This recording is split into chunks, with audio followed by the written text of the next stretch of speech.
All AOC does is lie, and it's just so blatantly obvious. Welcome back to the show. Hit that subscribe button. Let's get to it. First topic, JD Vance explains why housing is so expensive for young Americans. Roll the clip. A lot of young people are saying housing is way too expensive. Why is that? Because we flooded the country with 30 million illegal immigrants who were taking houses that ought by right go to American citizens. And at the same time, we weren't building enough new houses to begin with, even for the population that we had. So what we're doing is trying to make it easier to build houses, trying to make it easier to build factories and things like that so that people have good jobs. We're also getting all of those illegal aliens out of our country, and you're already seeing it start to pay some dividends. Let me give you a very clear statistical example. Under the Biden administration, the price of a new home literally doubled in 4 years. It went up 100%. Under the Trump administration, housing and rent prices are up about 1% to 2%. That's actually in line with what you would like to see. So again, we inherited a disaster. We're very mindful of the fact that there's a lot of work to do, but I think that we've made great progress. Yeah, I mean, the guy's totally right. What do you think's going to happen when you let 30 million illegals come in and just start sucking up all the housing? You think that's going to cause a problem? Where are the Americans going to live? And when you don't have enough housing for everybody to live in, that drives the cost up. So if you want housing to go down, then you want the illegals gone from America. And trust me, there's a lot of people right now worried about the cost of housing, deservedly so, especially young people.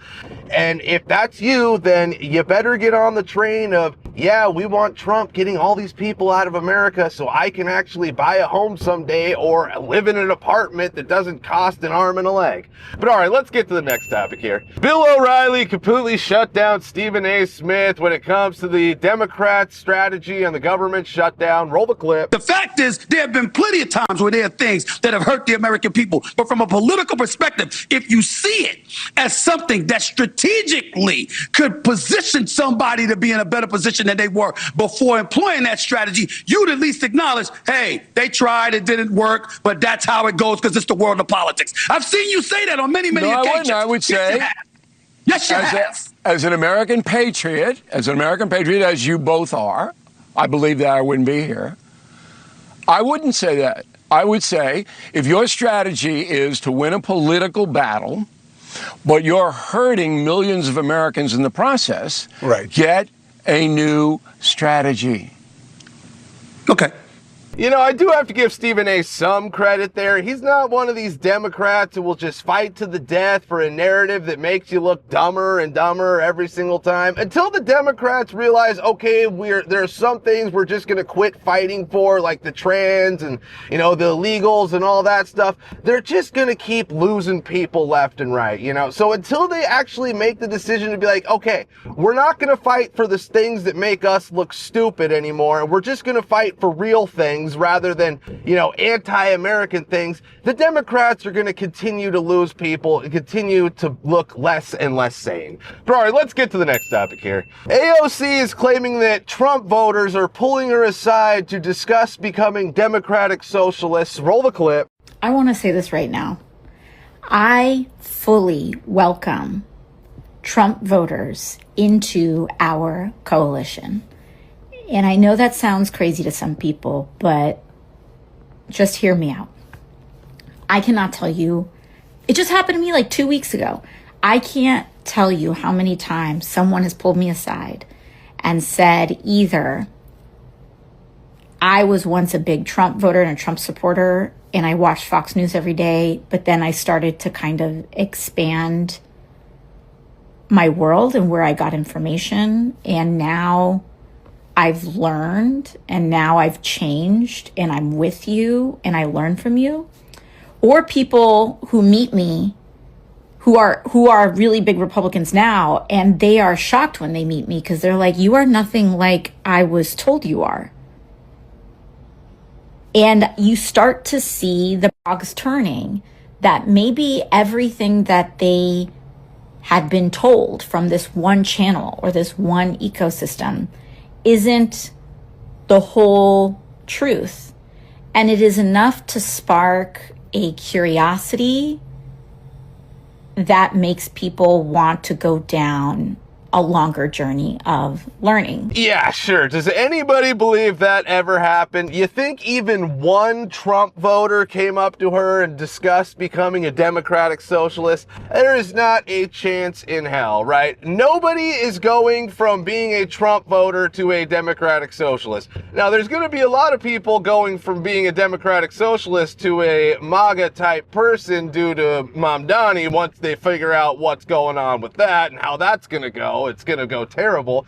But yeah, I mean, there's somebody might go from being a MAGA person to just being a non-political person. Like, all right, Trump's gotten in there, you know, America looks like it's on the up and up. I'm just going to go back to not being political anymore. I could see that, but nobody's going from being a Trump voter to a democratic socialist. All AOC does is lie, and it's just so blatantly obvious. But all right, let's get to the next topic here. J.D. Vance is claiming he is not entitled to the 2028 Republican presidential nomination. Roll the clip. I don't feel like that at all. And I mean, look, if Marco eventually runs for president, then that's we can cross that bridge when we come to it. But one, look, if you get to Donald a situation, Trump wants to design the next ticket. I you know know he that. does. I know He'd like he to does. take control of that. Yeah, but you know, but people have asked me, well, you know, do you see Marco as a rival? First of all, if either one of us end up running, it's a long ways in the future, and neither of us is entitled to it.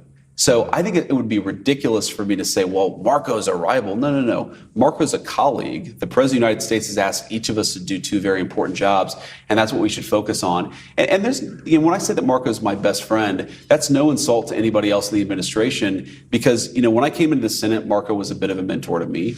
He's one of the younger guys in the Senate. He's got, you know, by the standards of Washington, he still has a young family. He's got kids who are in law school and college. And so there's just a lot of commonality that we have. We're both people of very strong faith, and our wives get along well. It's just, he's a good guy. And I like coming to work with him, and I like talking to him about the things that confront the administration, confront the presidency. We don't need to drag it out. But let me just say one other thing about this. Here's why. Well, first of all, do you think J.D. Vance is looking like a solid pick for the 2028 Republican presidential nomination? Or maybe you a Marco Rubio person? Or do you think somebody else might emerge as the candidate? I don't know. Frankly, I like J.D. Vance. The guy is great at trolling the libs. The libs just completely hate J.D. I don't know why. I mean, they might hate J.D. more than they hate Trump at this point. All these stupid memes they're putting out. You got Harry Sisson calling him a loser. It's just, frankly, with the amount of hate the guy gets from the libs, I think that probably makes him the perfect candidate for 2028. But we'll see. I do like Marco Rubio. A Vance Rubio ticket would be great, but maybe there will be somebody who emerges. We will see. There's still 3 years left. So, you know, let's hope it just looks great and everybody that the Republicans can put forward will just be way better than anybody the Democrats can offer up as some sort of candidate. I think that's how it's going to be, and I don't think the Republicans have anything to worry about for a long time. But all right, that's it for today. Be sure to like, subscribe, and we'll be seeing you.